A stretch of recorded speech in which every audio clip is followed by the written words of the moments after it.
ਸਤਿ ਸ਼੍ਰੀ ਅਕਾਲ ਜੀ, ਸਵਾਗਤ ਹੈ ਚੈਨਲ ਪੰਜਾਬੀ ਦੇਖ ਰਹੇ ਸਾਰੇ ਦਰਸ਼ਕਾਂ ਦਾ। ਮੈਂ ਸ਼ੈਰੀ ਆਗਾਜ਼ ਕਰ ਲੈਂਦੇ ਹਾਂ ਹੈਡਲਾਈਨਸ ਦੇ ਨਾਲ। बीसी ਦੇ ਜਾਰੀ ਕੀਤੇ ਗਏ ਰੋਡ ਮੈਪ ਤੇ BC ਸਿਹਤ ਅਧਿਕਾਰੀਆਂ ਦੀਆਂ ਉਮੀਦਾਂ। ਕੋਵਿਡ ਮਾਮਲੇ ਘਟਦੇ ਹੀ ਜ਼ਿੰਦਗੀ ਆਮ ਦੀ ਤਰ੍ਹਾਂ ਪਰਤਣ ਦੀ ਆਸ।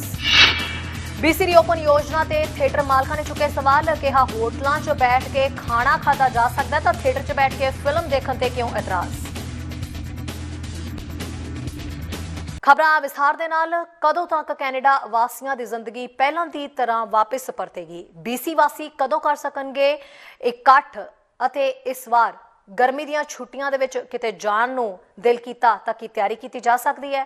ਇਹ ਸਵਾਲ ਤੁਹਾਡੇ ਸਾਰਿਆਂ ਦੇ ਜ਼ਿਹਨ ਦੇ ਵਿੱਚ ਜ਼ਰੂਰ ਆਉਂਦੇ ਹੋਣਗੇ। ਇਹ ਹੋ ਸਕਦਾ ਹੈ, ਪਰ ਜੇ ਸਾਰੇ BC ਵਾਸੀ ਜਿਹੜੇ ਨੇ ਉਹਨਾਂ ਦੇ ਵੱਲੋਂ ਜਾਰੀ ਕੀਤੇ ਗਏ ਰੋਡ ਮੈਪ ਦੇ ਮੁਤਾਬਕ ਚੱਲਣਗੇ। ਹੁਣ ਰੋਡ ਮੈਪ ਦੇ ਵਿੱਚ ਕਿਸ ਗੱਲ ਦਾ ਰੱਖਣਾ ਹੋਵੇਗਾ ਖਿਆਲ, ਦੇਖਦੇ ਹਾਂ ਇੱਕ ਰਿਪੋर्ट। BC ਦਾ ਹੌਲੀ-ਹੌਲੀ ਪਾਬੰਦੀਆਂ ਹਟਾਉਣ ਦੇ ਲਈ ਇੱਕ ਰੋਡ ਮੈਪ ਉਸ ਰਾਹ ਨੂੰ ਪੱਧਰਾ ਕਰਦਾ ਹੈ ਜੋ ਸੂਬੇ ਦੇ ਚੋਟੀ ਦੇ ਡਾਕਟਰ ਗਰਮੀਆਂ ਦੇ ਵਿੱਚ ਆਮ ਜ਼ਿੰਦਗੀ 'ਚ ਵਾਪਸੀ ਨੂੰ ਦੇਖਣਾ ਚਾਹੁੰਦੇ ਨੇ। ਪਰ ਇਸ ਦੇ ਰਸਤੇ ਦੇ ਵਿੱਚ ਕੁਝ ਰੁਕਾਵਟਾਂ ਹੋ ਸਕਦੀਆਂ ਨੇ। ਇੱਕ ਛੂਤ ਦੀਆਂ ਬਿਮਾਰੀਆਂ ਦੇ ਮਾਹਰ ਦਾ ਕਹਿਣਾ ਹੈ ਕਿ ਉਸ ਨੂੰ ਉਹ ਪਸੰਦ ਹੈ ਜੋ ਮੰਗਲਵਾਰ ਨੂੰ ਪੇਸ਼ ਕੀਤੀ ਯੋਜਨਾ ਮੁਤਾਬਕ ਦੇਖਣਾ ਚਾਹੁੰਦੇ ਨੇ। ਹਾਲਾਂਕਿ ਡਾਕਟਰ ਆਈਜੈਕ ਬੋਗਸ਼ ਜੋ ਕਿ ਟੋਰਾਂਟੋ ਜਨਰਲ ਹਸਪਤਾਲ ਤੋਂ ਮਾਹਰ ਨੇ, ਚੇਤਾਵਨੀ ਦਿੰਦੇ ਨੇ ਕਿ ਅਸੀਂ ਅਜੇ ਵੀ ਕੋਵਿਡ-19 ਦੇ ਮਾਮਲਿਆਂ ਦੇ ਵਿੱਚ ਕੁਝ ਉਛਾਲ ਦੇਖ ਸਕਦੇ ਹਾਂ। ਹੋ ਸਕਦਾ ਹੈ ਕਿ ਇਸ ਦੇ ਸ਼ੁਰੂ ਦੇ ਮਾਮਲਿਆਂ ਦੇ ਵਿੱਚ ਕੁਝ ਇੱਕ ਛੋਟਾ ਜਿਹਾ ਝਟਕਾ ਹੋ ਸਕਦਾ ਹੈ ਕਿਉਂਕਿ ਇੰਡੋਰ ਸੈਟਿੰਗਾਂ ਦੇ ਵਿੱਚ ਵਧੇਰੇ ਲੋਕਾਂ ਦੀ ਆਗਿਆ ਹੈ। ਦੁਬਾਰਾ ਟੀਕਾਕਰਨ ਦੀ ਗਤੀ ਕਾਫੀ ਮਹੱਤਵਪੂਰਨ ਹੈ। ਨਿਯਮ ਬਹੁਤ ਹੀ ਸਪਸ਼ਟ ਨੇ। ਇੱਕ ਚੰਗੀ ਯੋਜਨਾ ਦੀ ਤਰ੍ਹਾਂ ਹੀ ਨਹੀਂ ਹੁੰਦਾ। BC's safe restart plan will be guided by safely reopening businesses, resuming activities, and returning to normal life over 4 steps. Now, we won't be doing this all at once. We will be doing it slowly based on where the science takes us, ensuring all the while that we put safety first.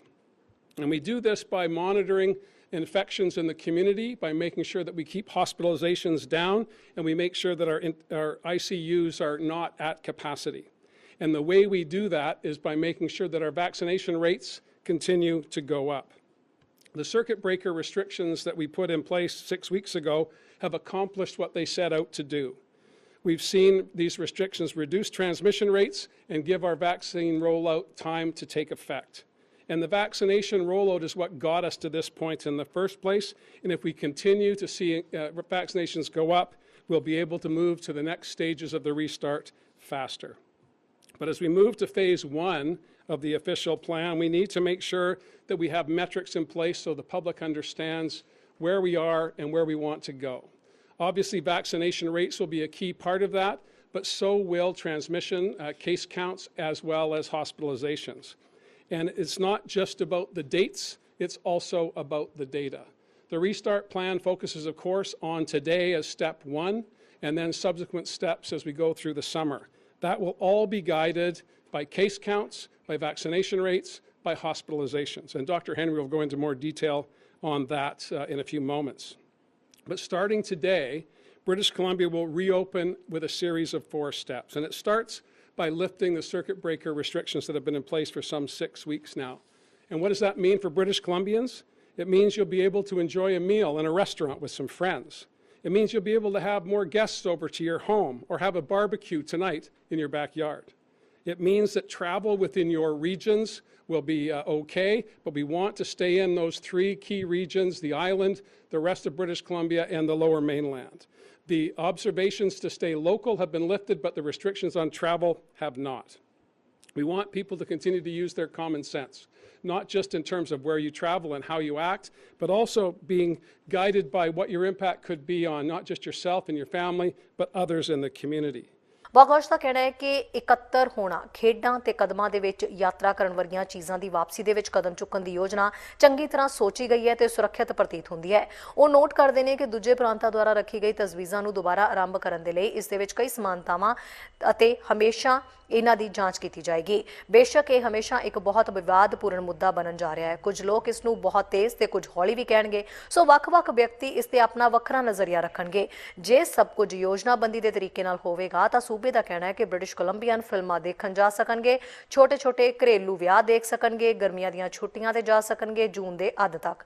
ਆਉਣ ਵਾਲੇ ਮਹੀਨਿਆਂ ਦੇ ਵਿੱਚ ਆਮ ਵਾਂਗ ਹੌਲੀ-ਹੌਲੀ ਵਾਪਸੀ 4 ਪੜਾਵਾਂ ਦੇ ਵਿੱਚ ਰੱਖੀ ਗਈ ਹੈ। ਸਤੰਬਰ ਤੱਕ ਦੇ ਮਾਸਕ ਹਰ ਵਿਅਕਤੀ ਦੀ ਆਪਣੀ ਚੋਣ ਬਣ ਜਾਣਗੇ। ਸਧਾਰਨ ਕਾਰਨ ਤੇ ਵੱਡੇ ਸੰਗਠਿਤ ਇਕੱਠਾਂ ਦੀ ਸਮਰੱਥਾ ਦੇ ਵਿੱਚ ਵਾਧਾ ਹੋਏਗਾ। ਹਾਲਾਂਕਿ ਹਰ ਪੜਾਅ ਤੇ ਬਹੁਤ ਜ਼ਿਆਦਾ ਨਿਰਭਰ ਕਰਦਾ ਹੈ ਕਿ ਜਿੱਥੇ BC ਟੀਕਾਕਰਨ ਯੋਜਨਾ ਕੇਸਾਂ ਦੀ ਗਿਣਤੀ ਤੇ ਹਸਪਤਾਲ ਦੇ ਵਿੱਚ ਦਾਖਲੇ ਦੀਆਂ ਦਰਾਂ ਦੇ ਆਧਾਰ ਤੇ ਹੁੰਦਾ ਹੈ। ਬੋਗਸ ਨੂੰ ਸਿਰਫ ਉਹ ਚੀਜ਼ਾਂ ਮਹਿਸੂਸ ਹੁੰਦੀਆਂ ਨੇ ਜੋ BC ਦੀ ਯੋਜਨਾ ਨੂੰ ਰੇਲ ਤੋਂ ਹਟਾ ਸਕਦੀਆਂ ਨੇ। ਜੀ ਟੀਕਾਕਰਨ ਦੀਆਂ ਦਰਾਂ ਦੇ ਵਿੱਚ ਮਹੱਤਵਪੂਰਨ ਗਿਰਾਵਟ ਆਉਂਦੀ ਹੈ ਜਾਂ ਚਿੰਤਾ ਦੀ ਇੱਕ ਕਿਸਮ ਹੈ ਜੋ ਟੀਕਾਕਰਨ ਤੋਂ ਬਚਾਅ ਦੇ ਲਈ ਪ੍ਰਾਂਤ ਵਿੱਚ ਪ੍ਰਗਟ ਹੁੰਦੀ ਹੈ, ਪਰ ਅਜੇ ਤੱਕ ਉਹਨਾਂ ਵਿੱਚੋਂ ਕੋਈ ਵੀ ਦ੍ਰਿਸ਼ਟੀਕੋਣ ਨਹੀਂ ਹੋਇਆ ਹੈ ਤੇ ਬੋਗਸ ਨੋਟ ਕਰਦਾ ਹੈ ਕਿ ਯੋਜਨਾ ਦੇ ਨਾਲ ਨਜਿੱਠਣ ਦੇ ਲਈ ਅਨੁਕੂਲ ਬਣਾਇਆ ਜਾ ਸਕਦਾ ਹੈ। ਦਸੰਬਰ ਤੱਕ ਤੁਹਾਡੇ ਕੋਲ ਇੱਕ ਬਹੁਤ ਚੰਗਾ ਟੀਕਾਕਰਨ ਵਾਲਾ ਸੂਬਾ ਹੋਣਾ ਚਾਹੀਦਾ ਹੈ। ਟੀਕਾਕਰਨ ਦੀਆਂ ਦਰਾਂ ਸਹੀ ਦਿਸ਼ਾ ਦੇ ਵੱਲ ਰੁਝਾਨ ਕਰ ਰਹੀਆਂ ਨੇ, ਦੋਵੇਂ ਪਾਸੇ BC ਤੇ ਕੈਨੇਡਾ।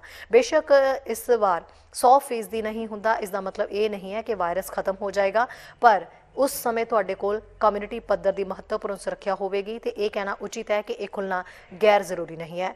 ਬ੍ਰਿਟਿਸ਼ ਕੋਲੰਬੀਆ ਸਤੰਬਰ ਦੇ ਵਿੱਚ ਬਹੁਤ ਵੱਖਰਾ ਦਿਖਾਈ ਦੇਵੇਗਾ ਜਿਵੇਂ ਕਿ ਇਸ ਸਮੇਂ ਹੁੰਦਾ ਹੈ। ਇਹ ਬਿਹਤਰ ਸਥਿਤੀ ਦੇ ਲਈ ਜੂਨ ਦੇ ਅਖੀਰ ਤੱਕ ਇਹ ਬਹੁਤ ਵੱਖਰਾ ਦਿਖਾਈ ਦੇਵੇਗਾ। ਇਸ ਦੇ ਤੁਲਨਾ ਦੇ ਵਿੱਚ ਇਹ ਹੁਣ ਕਿੱਥੇ ਹੈ, ਪਰ ਇਹ ਸਭ ਦੇਸ਼ ਵਿੱਚ ਆਉਣ ਵਾਲੇ ਟੀਕਿਆਂ ਤੇ ਨਿਰਭਰ ਕਰਦਾ ਹੈ ਜੇ ਲੋਕ ਟੀਕਾ ਲਗਵਾਉਣਾ ਜਾਰੀ ਰੱਖਦੇ ਨੇ। ਇਸ ਤੋਂ ਚੈਨਲ ਪੰਜਾਬੀ ਦੀ ਰਿਪੋਰਟ। ਜੇ ਰੈਸਟੋਰੈਂਟਾਂ ਦੇ ਵਿੱਚ ਇੰਡੋਰ ਖਾਣ ਦੀ ਇਜਾਜ਼ਤ ਮਿਲ ਸਕਦੀ ਹੈ ਤਾਂ ਫਿਰ ਸਿਨੇਮਾ ਘਰਾਂ ਦੇ ਵਿੱਚ ਫਿਲਮਾਂ ਦੇਖਣ ਦੀ ਕਿਉਂ ਨਹੀਂ? ਲੈਂਡਮਾਰਕ ਸਿਨੇਮਾ ਦੇ CEO ਨੇ ਇਹ ਸਵਾਲ ਚੁੱਕੇ ਨੇ। ਮੂਵੀ ਥੀਏਟਰ BC ਦੀ 4 ਪੜਾਈ ਮੁੜ ਉਦਘਾਟਨ ਯੋਜਨਾ ਦੇ ਵਿੱਚ ਸ਼ਾਮਿਲ ਹੈ। ਥੀਏਟਰਾਂ ਦੇ ਕਾਰੋਬਾਰ ਨੂੰ ਵੱਡਾ ਨੁਕਸਾਨ ਪਹੁੰਚਿਆ, ਜਿਸ ਤੋਂ ਬਾਅਦ ਉਹ ਮੁੜ ਯੋਜਨਾ ਤੋਂ ਖਫਾ ਦਿਖਾਈ ਦਿੱਤੇ।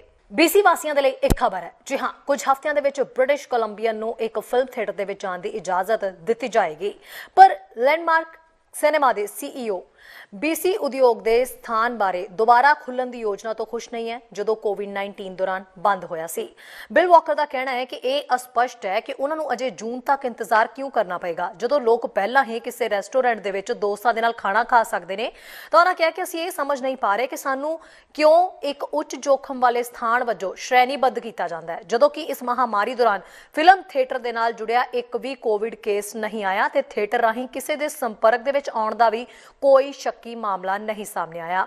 ਫਿਲਮ ਥੀਏਟਰਾਂ ਦਾ ਦੁਬਾਰਾ ਉਦਘਾਟਨ BC ਦੇ 4 ਪੜਾਵਾਂ ਦੀ ਮੁੜ ਉਦਘਾਟਨ ਯੋਜਨਾ ਦੇ ਦੂਜੇ ਪੜਾਅ ਦੇ ਵਿੱਚ ਸ਼ਾਮਿਲ ਹੈ। ਜੇ ਸਭ ਦੀ ਯੋਜਨਾ ਬਣਦੀ ਹੈ ਤਾਂ ਜ਼ਿੰਦਗੀ ਪਹਿਲਾਂ ਵਰਗੀ ਹੋ ਜਾਵੇਗੀ।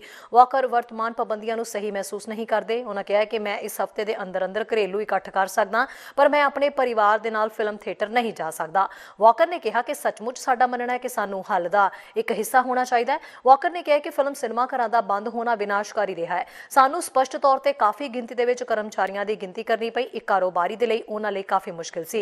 ਇੱਥੇ ਹੀ ਰਹਿਣ ਤੇ ਜੀਣ ਦੇ ਲਈ ਇੱਕ ਸਖਤ ਲੜਾਈ ਲੜਨਾ ਬਹੁਤ ਮੁਸ਼ਕਿਲ ਹੈ। ਜਦੋਂ ਸਾਨੂੰ ਇਜਾਜ਼ਤ ਦਿੱਤੀ ਜਾਂਦੀ ਹੈ ਤਾਂ ਖੋਲ੍ਹਣ ਲਈ ਤਿਆਰ ਰਹਿਣ ਦੀ ਵੀ ਕੋਸ਼ਿਸ਼ ਕਰੋ। ਇਹ ਨਿਸ਼ਚਿਤ ਹੀ ਸਾਡੇ ਲਈ ਇੱਕ ਚੁਣੌਤੀ ਵੀ ਹੈ। ਸਭ ਤੋਂ ਪੁਰਾਣੇ ਫਿਲਮ ਥੀਏਟਰਾਂ ਨੂੰ 15 ਜੂਨ ਨੂੰ ਦੁਬਾਰਾ ਖੋਲ੍ਹਣ ਦੀ ਇਜਾਜ਼ਤ ਦਿੱਤੀ ਜਾਏਗੀ। ਵਾਕਰ ਦਾ ਮੰਨਣਾ ਹੈ ਕਿ ਥੀਏਟਰ ਪ੍ਰਤੀ ਫਿਲਮ ਦਿਖਾਉਣ ਵਾਲੇ 50 ਵਿਅਕਤੀਆਂ ਤੱਕ ਸੀਮਿਤ ਹੋਣਗੇ। ਉਹਨਾਂ ਦਾ ਅੱਗੇ ਕਹਿਣਾ ਹੈ ਕਿ ਉਸਦੀ ਕੰਪਨੀ ਨੂੰ ਸਟਾਫ ਨੂੰ ਵਾਪਸ ਬੁਲਾਉਣ ਤੇ ਉਹਨਾਂ ਨੂੰ ਦੁਬਾਰਾ ਸਿਖਲਾਈ ਦੇਣ ਲਈ 1 ਜਾਂ 2 ਹਫ਼ਤੇ ਦੀ ਲੋੜ ਹੋਵੇਗੀ ਤੇ ਉਹ ਦੁਬਾਰਾ ਕਾਰੋਬਾਰ ਖੋਲ੍ਹਣ ਦੇ ਲਈ ਤਿਆਰ ਹੋਣਗੇ। ਨਿਊਜ਼ ਡੈਸਕ ਤੋਂ ਚੈਨਲ ਪੰਜਾਬੀ ਦੀ ਰਿਪੋਰਟ। ਟੋਰਾਂਟੋ ਦੇ ਲਗਭਗ 65% ਬਾਲਗਾਂ ਨੂੰ ਹੁਣ ਤੱਕ COVID-19 ਵੈਕਸੀਨ ਦੀ ਘੱਟੋ-ਘੱਟ 1 ਡੋਜ਼ ਹਾਸਲ ਹੋ ਚੁੱਕੀ ਹੈ। ਸਵੇਰੇ ਸਿਟੀ ਦੇ ਵੱਲੋਂ ਇਸ ਖਬਰ ਦਾ ਐਲਾਨ ਜਿਹੜਾ ਉਹ ਕੀਤਾ ਗਿਆ ਹੈ। ਹੌਲੀਡੇ ਵੀਕਐਂਡ ਤੋਂ ਬਾਅਦ ਮੰਗਲਵਾਰ ਸਿਟੀ ਹਾਲ ਦੇ ਵਿੱਚ ਚਲਾਏ ਗਏ ਪੌਪ-ਅਪ ਕਲੀਨਿਕ ਦੇ ਵਿੱਚ ਹਜ਼ਾਰਾਂ ਦੀ ਗਿਣਤੀ ਦੇ ਵਿੱਚ ਸਥਾਨਕ ਵਾਸੀਆਂ ਨੂੰ ਵੈਕਸੀਨੇਟ ਕੀਤਾ ਗਿਆ। ਵੈਕਸੀਨੇਸ਼ਨ ਕਰਵਾਉਣ ਵਾਲਿਆਂ ਦੇ ਵਿੱਚ 12 ਸਾਲ ਤੱਕ ਦੇ ਬੱਚੇ ਵੀ ਸ਼ਾਮਿਲ ਸਨ। Medical officer of health doctor Eileen de Villa ਨੇ ਇੱਕ ਪ੍ਰੈਸ ਰਿਲੀਜ਼ ਦੇ ਵਿੱਚ ਆਖਿਆ ਹੈ ਕਿ ਇਹ ਇੱਕ ਵੱਡੀ ਪ੍ਰਾਪਤੀ ਹੈ ਕਿ ਟੋਰਾਂਟੋ ਦੇ ਵਿੱਚ 18 ਸਾਲ ਤੋਂ ਉੱਪਰ ਉਮਰ ਦੇ 65% ਬਾਲਗਾਂ ਨੂੰ ਵੈਕਸੀਨ ਦੀ ਪਹਿਲੀ ਡੋਜ਼ ਲਾਈ ਜਾ ਚੁੱਕੀ ਹੈ। ਇਸ ਦਾ ਮਤਲਬ ਹੈ ਕਿ ਸਿਟੀ ਦੇ ਹਰੇਕ 3 ਬਾਲਗਾਂ ਦੇ ਵਿੱਚੋਂ 2 ਨੂੰ ਵੈਕਸੀਨ ਲੱਗ ਚੁੱਕੀ ਹੈ। ਉਹਨਾਂ ਆਖਿਆ ਹੈ ਕਿ ਇਹ ਲਾਮਿਸਾਲ ਕੰਮ ਸਿਰਫ ਟੀਮ ਟੋਰਾਂਟੋ ਦੀਆਂ ਕੋਸ਼ਿਸ਼ਾਂ ਦਾ ਹੀ ਨਤੀਜਾ ਨਹੀਂ ਹੈ, ਸਗੋਂ ਟੋਰਾਂਟੋ ਦੇ ਲੋਕਾਂ ਦੀ ਵਚਨਬੱਧਤਾ ਕਾਰਨ ਵੀ ਇਹ ਟੀਚਾ ਹਾਸਲ ਕੀਤਾ ਜਾ ਸਕਿਆ ਹੈ। ਉਧਰ ਕੈਨੇਡਾ ਦੀ ਪ੍ਰੋਕਿਊਰਮੈਂਟ ਮਿਨਿਸਟਰ ਅਨੀਤਾ ਆਨੰਦ ਨੇ ਦਾਅਵਾ ਕੀਤਾ ਹੈ ਕਿ ਕੈਨੇਡਾ ਨੂੰ ਮਿਲੀਅਨ ਡੋਜ਼ਾਂ ਵੱਖ-ਵੱਖ ਸਪਲਾਇਰਸ ਤੋਂ ਪ੍ਰਾਪਤ ਹੋ ਰਹੀਆਂ ਨੇ। ਉਹਨਾਂ ਦੱਸਿਆ ਕਿ 25 ਮਿਲੀਅਨ ਡੋਜ਼ਾਂ ਪ੍ਰੋਵਿੰਸਾਂ ਤੇ ਟੈਰੀਟਰੀਜ਼ ਨੂੰ ਭੇਜੀਆਂ ਜਾ ਚੁੱਕੀਆਂ ਨੇ। ਆਨੰਦ ਦੇ ਮੁਤਾਬਕ ਉਹ ਲਗਾਤਾਰ ਮੋਡਰਨਾ ਦੇ ਨਾਲ ਗੱਲਬਾਤ ਕਰ ਰਹੇ ਨੇ ਤੇ ਜਿੰਨਾ ਜੂਨ ਦੇ ਵਿੱਚ ਮਿਲੀਅਨਸ ਡੋਜ਼ਾਂ ਦੇਣ ਦਾ ਵਾਅਦਾ ਕੀਤਾ ਹੈ ਤੇ ਸਰਕਾਰ ਜੂਨ ਦੇ ਅੰਤ ਤੱਕ ਸਾਰੇ ਕੈਨੇਡੀਅਨ ਨੂੰ ਪਹਿਲਾ ਸ਼ੋਟ ਅਤੇ ਸਤੰਬਰ ਤੱਕ ਕੈਨੇਡੀਅਨਸ ਨੂੰ ਪੂਰੀ ਤਰ੍ਹਾਂ ਵੈਕਸੀਨੇਟ ਕਰਨ ਦੇ ਲਈ ਵਚਨਬੱਧ ਹੈ। Let's be clear that, as the Prime Minister said, the benefit of our diversified portfolio is that it allows Canada to pull in millions and millions of doses from multiple suppliers. We have 25 million doses distributed in Canada to date, 21 million doses administered. In terms of your specific question relating to Moderna, The supplier has communicated to us that millions of doses are expected to be delivered in June, and that the first shipment will come in the first part of June. I spoke with Moderna this morning, actually, and my team has been on the phone with them over the past weeks, including over the past weekend. The point that I have repeatedly stressed to Moderna is the urgent need for a delivery schedule relating to June and July deliveries. But rest assured, we will be receiving millions of doses from Moderna during the month of June. We are waiting a delivery schedule from Moderna itself. Canada remains very much on track to receive vaccines for eligible Canadians to receive a first shot by the end of June and for all Canadians to be fully vaccinated by the end of September. Figure of 40 million provided by the Public Health Agency of Canada represents only confirmed deliveries. That is, only confirmed delivery schedules are provided to the provinces and territories, and that information hasn't changed. What that number doesn't take into account is the 1 million doses from AstraZeneca that we are expecting in late June, and the millions and millions of doses that we are expecting from Moderna in June as well. And so, as the Prime Minister said, we are very much on track to have vaccines for all eligible Canadians to receive their first shot by the end of June, for all Canadians to be fully vaccinated by the end of September. And as soon as the delivery schedule comes in from Moderna, I will be sure to share it with the Public Health Agency of Canada and, of course, the provinces and territories. Moderna is not in breach of the contract. As I said, I spoke with them this morning. They do intend to deliver millions and millions of doses in the month of June to Canada, with the first shipment in the first part of the month. ਫਿਲਹਾਲ ਰੁਕਦੇ ਹਾਂ ਤੇ ਇੱਕ ਛੋਟੇ ਜਿਹੇ break ਦੇ ਲਈ ਜਲਦ ਹਾਜ਼ਰ ਹੁੰਦੇ ਹਾਂ ਕੁਝ ਹੋਰ ਖਾਸ ਖਬਰਾਂ ਦੇ ਨਾਲ। ਸਵਾਗਤ ਹੈ ਬ੍ਰੇਕ ਤੋਂ ਬਾਅਦ ਸਾਰੇ ਦਰਸ਼ਕਾਂ ਦਾ। ਐਨਡੀਪੀ ਆਗੂ ਜਗਮੀਤ ਸਿੰਘ ਨੇ ਮਿਨੀਆਪੋਲਿਸ ਦੇ ਵਿੱਚ ਜਾਰਜ ਫਲੋਇਡ ਹੱਤਿਆਕਾਂਡ ਦੀ ਪਹਿਲੀ ਵਰ੍ਹੇਗੰਢ ਤੇ ਗੱਲਬਾਤ ਕੀਤੀ ਹੈ। ਜਗਮੀਤ ਸਿੰਘ ਕਰੋਨਾ ਮਹਾਮਾਰੀ ਦੌਰਾਨ ਬੈਂਕ ਫੀਸਾਂ ਦੇ ਵਿੱਚ ਵਾਧੇ ਦੇ ਉੱਤੇ ਵਿਚਾਰ ਚਰਚਾ ਵੀ ਕਰਦੇ ਨਜ਼ਰ ਆਏ। ਮਹਾਮਾਰੀ ਦੌਰਾਨ ਚੋਣ ਰੋਕਣ ਬਾਰੇ ਉਹਨਾਂ ਵਿਚਾਰ ਵਟਾਂਦਰਾ ਕੀਤਾ। I want to start off by reflecting on the 1-year anniversary of George Floyd's killing. And at the time, what we witnessed collectively was one of the most brutal, widely shared capturing of a black man being killed by police. And it spurred more activism. The Black Lives Matter movement was already a movement, but it spurred certainly more activism, more participation, and people demanding that this stop. And at the same time, we weren't insulated in Canada. We saw that police were responsible for the deaths of Canadians in Canada as well. And so when thousands of people took to the street demanding that something happen, we saw Justin Trudeau go to a Black Lives Matter protest and take a knee, which seems to be all for show, because a year later, and there still has not been any concrete action to deal with systemic racism in policing in Canada. And I want to really emphasize this point. The material conditions for Indigenous or Black or racialized people has not changed. Their experiences when it comes to the police has not changed. So really what Justin Trudeau did, taking that knee, was all for show. This is the Prime Minister of Canada who could clearly take action when it comes to immediately banning racial profiling at the federal level, whether it is ensuring clearly that there's a review of force, or making sure if someone's dealing with a healthcare crisis, they don't have armed police officers showing up at their front doors, issuing aggressive voice commands, but a healthcare worker that deals with people in a healthcare crisis. These are changes that could have been done. ਫਿਲਹਾਲ ਅਖੀਰ ਦੇ ਵਿੱਚ ਦੇਖਦੇ ਹਾਂ Edmonton ਤੋਂ ਕੁਲਮੀਤ ਸਿੰਘ ਸੰਘਾ ਦੀ ਖਾਸ report. Channel Punjabi ਵੇਖ ਰਹੇ ਸਮੂਹ ਦਰਸ਼ਕਾਂ ਨੂੰ ਕੁਲਮੀਤ ਸਿੰਘ ਵੱਲੋਂ ਨਿੱਘੀ ਜੀ ਆਇਆਂ। ਵਾਹਿਗੁਰੂ ਜੀ ਕਾ ਖਾਲਸਾ, ਵਾਹਿਗੁਰੂ ਜੀ ਕੀ ਫਤਿਹ। ਕੁਝ ਖਬਰਾਂ ਲੈ ਕੇ ਤੁਹਾਡੇ ਲਈ ਹਾਜ਼ਰ ਹਾਂ ਐਡਮਿੰਟਨ ਸ਼ਹਿਰ ਤੋਂ। ਅਲਬਰਟਾ ਦੇ ਪ੍ਰੀਮੀਅਰ ਜੇਸਨ ਕੈਨੀ ਹੋਰਾਂ ਨੇ ਅੱਜ ਜੀ ਦੱਸਿਆ ਵੀ ਆਉਣ ਵਾਲੇ ਥੋੜ੍ਹੇ ਦਿਨਾਂ ਦੇ ਅੰਦਰ ਜਿਹੜੀਆਂ ਹੈਲਥ ਰਿਸਟ੍ਰਿਕਸ਼ਨਸ ਲੱਗੀਆਂ ਹੋਈਆਂ ਸੀਗੀਆਂ ਉਹਨਾਂ ਨੂੰ ਹੌਲੀ ਹੌਲੀ ਹਟਾ ਦਿੱਤਾ ਜਾਏਗਾ, ਕਿਉਂਕਿ ਜਿਹੜੇ ਨੰਬਰ ਨੇ ਕੇਸਿਸ ਜਿਹੜੇ ਆ ਰਹੇ ਨੇ ਲੇਟਲੀ ਉਹਨਾਂ ਦੇ ਨੰਬਰ ਕਾਫੀ ਥੱਲੇ ਗਏ ਨੇ ਅਤੇ ਹੌਸਪਿਟਲਾਈਜੇਸ਼ਨਸ ਦੇ ਨੰਬਰ ਵੀ ਘਟੇ ਨੇ। ਸੋ ਇਸ ਕਰਕੇ ਜੇਸਨ ਕੈਨੀ ਹੋਰੀ ਜਦੋਂ ਉਹਨਾਂ ਨੇ ਇਹ ਦੱਸਿਆ ਕਿ ਅਲਬਰਟਨਸ ਨੇ ਕੋਵਿਡ-19 ਦੀ ਜਿਹੜੀ ਸਪਾਈਕ ਸੀਗੀ ਉਹਨੂੰ ਇੱਕ ਕਿਸਮ ਦਾ ਕ੍ਰਸ਼ ਕਰ ਦਿੱਤਾ ਹੈ, ਔਰ ਦੂਸਰੇ ਪਾਸੇ ਉਹਨਾਂ ਨੂੰ ਖੁਸ਼ੀ ਇਸ ਗੱਲ ਦੀ ਹੈ ਕਿ 50% ਦੇ ਕਰੀਬ ਜਿਹੜੇ ਲੋਕ ਨੇ ਉਹਨਾਂ ਨੇ ਵੈਕਸੀਨੇਸ਼ਨ ਦਾ ਇੱਕ ਟੀਕਾ ਜਿਹੜਾ ਲਵਾ ਲਿਆ ਹੈ, ਅਤੇ ਆਉਣ ਵਾਲੇ ਦਿਨਾਂ ਦੇ ਵਿੱਚ ਉਹ ਹੋਰ ਜਿਹੜੀਆਂ ਰੈਸਟ੍ਰਿਕਸ਼ਨਸ ਆ ਉਹ ਹਟਾ ਦਿੱਤੀਆਂ ਜਾਣਗੀਆਂ। ਇਸ ਆਉਂਦੇ ਸ਼ੁੱਕਰਵਾਰ ਤੋਂ ਉਹ ਕਹਿੰਦੇ ਜੀ ਭਈ ਜਿਹੜੇ ਪਲੇਸਿਸ ਆਫ ਵਰਸ਼ਿਪ ਆ ਉੱਥੇ ਜਿਹੜੀ ਫਾਇਰ ਕੋਡ ਦੀ ਕਪੈਸਿਟੀ ਹੁੰਦੀ ਆ ਉਹਦੇ ਮੁਤਾਬਕ 15% ਜਿਹੜੇ ਆ ਲੋਕ ਜਾ ਸਕਣਗੇ, ਕਿਉਂਕਿ ਹੁਣ ਇਸ ਵੇਲੇ ਸਿਰਫ 10% ਦੀ ਹੀ ਆਗਿਆ ਦਿੱਤੀ ਗਈ ਹੈ।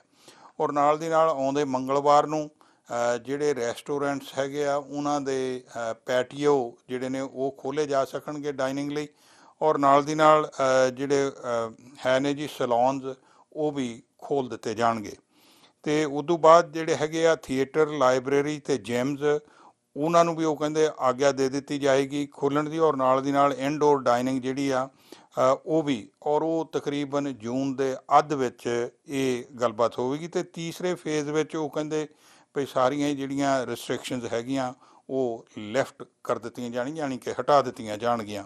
ਹਾਂ, ਤੀਸਰੀ ਗੱਲ ਉਹਨਾਂ ਜਿਹੜੀ ਆਖੀ ਆ ਉਹ ਕਹਿੰਦੇ ਵੀ ਜਿਹੜੀ 12 ਸਾਲ ਤੋਂ ਉੱਤੇ ਵਾਲੇ ਵਿਅਕਤੀ ਜਦੋਂ ਹੁਣ ਵੈਕਸੀਨ ਜਿਹੜੇ ਆ ਜਦੋਂ ਉਹਨਾਂ ਦੀ ਪਰਸੈਂਟੇਜ ਵੀ ਕਾਫੀ ਵੱਧ ਗਈ ਅਤੇ ਉਹਦੇ ਨਾਲ ਵੀ ਕੰਮ ਜਿਹੜਾ ਸੌਖਾ ਹੋ ਜਾਏਗਾ। ਜਿਵੇਂ ਆਲਰੇਡੀ ਸਕੂਲ ਜਿਹੜੇ ਆ ਉਹ ਹੁਣ ਇਨ ਪਰਸਨ ਲੱਗਣੇ ਸ਼ੁਰੂ ਹੋ ਗਏ ਨੇ।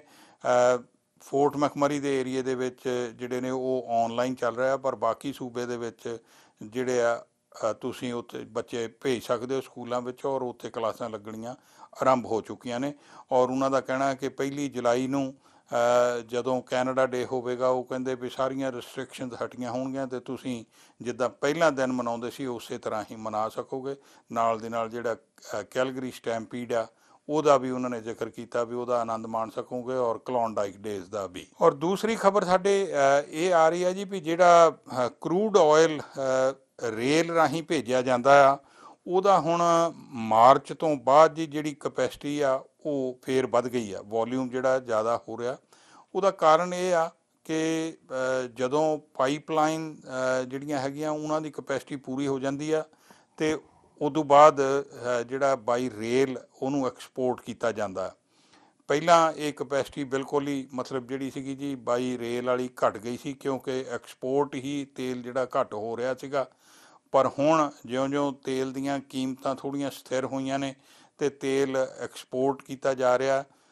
ਜ਼ਿਆਦਾਤਰ ਤਾਂ ਪਾਈਪਲਾਈਨ ਰਾਹੀਂ ਹੁੰਦਾ, ਪਰ ਜਦੋਂ ਉਹਨਾਂ ਨੂੰ ਉੱਧਰ ਜਗ੍ਹਾ ਨਾ ਮਿਲੇ ਤਾਂ ਫੇਰ ਬਾਈ ਰੇਲ ਵੀ ਭੇਜਣਾ ਆਰੰਭ ਕਰ ਦਿੱਤਾ ਜਾਂਦਾ ਹੈ। ਸੋ ਉਹ ਹੁਣ ਇਹਨਾਂ ਨੇ ਫੇਰ ਆਰੰਭ ਕੀਤਾ ਜੀ, ਔਰ ਉਹਦੀ ਜਿਹੜੀ ਵੋਲਿਊਮ ਆ ਉਹ ਵਧਣ ਲੱਗੀ ਹੋਈ ਆ, ਜਿਹੜੀ ਕਿ ਐਲਬਰਟਾ ਲਈ ਇੱਕ ਚੰਗੀ ਖਬਰ ਵੀ ਹੈ।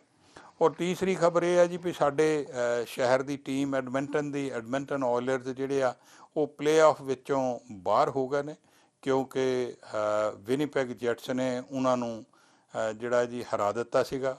ਔਰ 3 ਓਵਰਟਾਈਮ ਦੇ ਪੀਰੀਅਡ ਚੱਲੇ, ਜਿਹਦੇ ਤੀਜੇ ਵਿੱਚ ਜਾ ਕੇ ਜੀ ਟੀਮ ਹਰੀ। ਇੱਕ ਕਿਸਮ ਦਾ ਦਿਲ ਟੁੱਟ ਗਿਆ ਪਲੇਅਰਾਂ ਦਾ ਵੀ, ਪਰ ਨਾਲ ਦੀ ਨਾਲ ਉੱਥੇ ਵੇਨ ਗ੍ਰੈਸਕੀ ਹੋਰੀ ਜਿਹੜੇ ਜੀ ਫਰੰਟ ਆਫਿਸ ਦੇ ਵਿੱਚ ਵਾਈਸ ਪ੍ਰੈਜ਼ੀਡੈਂਟ ਦੇ ਤੌਰ 'ਤੇ ਇੱਥੇ ਕੰਮ ਕਰਦੇ ਸੀਗੇ, ਉਹਨਾਂ ਵੀ ਦੂਸਰੇ ਦਿਨ ਹੀ ਅਸਤੀਫਾ ਜਿਹੜਾ ਉਸ ਪੋਜੀਸ਼ਨ ਤੋਂ ਦੇ ਦਿੱਤਾ। ਉਹਨਾਂ ਨੇ ਕਾਰਨ ਇਹ ਨਹੀਂ ਦੱਸਿਆ ਵੀ ਟੀਮ ਦੀ ਹਾਰ ਹੋਈ ਆ, ਪਰ ਉਹ ਕਹਿੰਦੇ ਵੀ ਜਿਹੜਾ ਮੈਂ ਸਮਾਂ ਆ ਉਹ ਇੰਨਾ ਨਹੀਂ ਦੇ ਸਕਦਾ, ਉਹਨਾਂ ਦੇ ਆਪਣੇ ਪਰਿਵਾਰਕ ਰੁਝੇਵੇਂ ਜਾਂ ਹੋਰ ਜਿਹੜੇ ਉਹਨਾਂ ਦੇ ਕੰਮਕਾਰ ਨੇ ਉਹਦਾ ਕਰਕੇ। ਉਹ ਕਹਿੰਦਾ ਵੈਸੇ ਮੈਂ ਐਡਮਿੰਟਨ ਦਾ ਰਿਣੀ ਆ, ਐਡਮਿੰਟਨ ਸ਼ਹਿਰ ਨਾਲ ਉਹਨਾਂ ਨੂੰ ਬੜਾ ਪਿਆਰ ਆ, ਕਿਉਂਕਿ ਜਦੋਂ ਉਹ 16 ਸਾਲਾਂ ਦੇ ਸੀਗੇ ਉਦੋਂ ਉਹਨਾਂ ਨੂੰ ਇੱਥੇ ਐਡਮਿੰਟਨ ਆਇਲਰਸ ਦੀ ਟੀਮ ਜਿਹੜੀ ਆ ਉਹਦੇ ਵਿੱਚ ਲਿਆਂਦਾ ਗਿਆ ਸੀ, ਅਤੇ $1 ਮਿਲੀਅਨ ਕਿੱਡ ਦੇ ਨਾਂ ਨਾਲ ਉਹਨਾਂ ਨੂੰ ਜਾਣਿਆ ਜਾਣ ਲੱਗਾ ਸੀ, ਕਿਉਂਕਿ ਉਹਨਾਂ ਦਾ ਜਿਹੜਾ ਪਹਿਲਾ ਕੌਂਟਰੈਕਟ ਹੋਇਆ ਸੀ ਉਹ $1 ਮਿਲੀਅਨ ਦਾ ਹੋਇਆ ਸੀ। ਔਰ ਐਡਮਿੰਟਨ ਵਾਸੀਆਂ ਨੇ ਉਹਨਾਂ ਨੂੰ ਬੜਾ ਪਿਆਰ ਦਿੱਤਾ, ਔਰ ਜਦੋਂ ਉਹ ਇੱਥੋਂ ਉਹਨਾਂ ਨੂੰ ਟਰੇਡ ਕਰ ਦਿੱਤਾ ਗਿਆ ਸੀਗਾ ਲਾਸ ਐਂਜਲਸ ਕਿੰਗਸ ਦੀ ਟੀਮ ਵਿੱਚ, ਉਸ ਵੇਲੇ ਲੋਕਾਂ ਨੂੰ ਦੁੱਖ ਵੀ ਬਹੁਤ ਹੋਇਆ ਸੀ। ਸੋ ਉਹ ਸਾਰੀਆਂ ਗੱਲਾਂ ਨੂੰ ਗ੍ਰੈਸਕੀ ਹੋਰੀ ਮਹਿਸੂਸ ਵੀ ਕਰਦੇ ਆ, ਔਰ ਉਹਨਾਂ ਨੇ ਇਸੇ ਕਰਕੇ ਇਹ ਗੱਲ ਕਹੀ ਕਿ ਮੈਂ ਐਡਮਿੰਟੋਨੀਅਨਸ ਦਾ ਹਮੇਸ਼ਾ ਹੀ ਰਿਣੀ ਰਹਾਂਗਾ। ਚੈਨਲ ਪੰਜਾਬੀ ਲਈ ਕੁਲਮੀਤ ਸਿੰਘ ਸੰਘਾ, ਐਡਮਿੰਟਨ। ਖਬਰਾਂ ਤੇ ਜਾਣਕਾਰੀਆਂ ਦਾ ਸਿਲਸਿਲਾ ਫਿਲਹਾਲ ਇੱਥੇ ਮੁੱਕਦਾ ਹੈ। ਨਵੀਆਂ ਤੇ ਤਾਜ਼ਾ ਖਬਰਾਂ ਲੈ ਕੇ ਫਿਰ ਤੋਂ ਹਾਜ਼ਰ ਹੋਵਾਂਗੇ। ਇਜਾਜ਼ਤ ਚਾਹੁੰਦੇ ਹਾਂ। ਧੰਨਵਾਦ। ਸਾਡਾ ਹਰ ਇੱਕ ਪ੍ਰੋਗਰਾਮ ਦੇਖਣ ਤੇ ਸਾਡੇ ਨਾਲ ਜੁੜਨ ਲਈ ਸਬਸਕ੍ਰਾਈਬ ਕਰੋ ਚੈਨਲ ਪੰਜਾਬੀ ਤੇ ਨੋਟੀਫਿਕੇਸ਼ਨ ਲਈ ਬੈਲ ਆਈਕਨ ਵਾਲੇ ਬਟਨ ਤੇ ਕਲਿੱਕ ਕਰੋ।